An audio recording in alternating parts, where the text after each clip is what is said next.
Functions of human heart. Impure blood is the blood low in oxygen and high in carbon dioxide, and pure blood is full of oxygen. A large vein, the vena cava, collects impure and deoxygenated blood through veins from all parts of the body and empties into the right atrium. At the same time, vein from the lungs brings oxygen-laden blood to left atrium. At this time, all the four chambers of the heart are relaxed.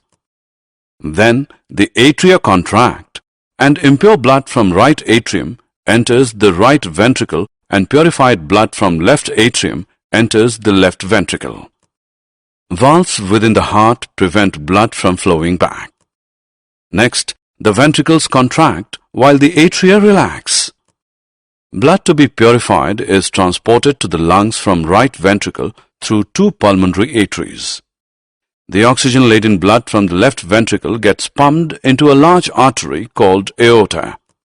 It carries oxygenated blood to all parts of the body. The veins bring impure blood to the heart, and the arteries take the pure blood away from the heart.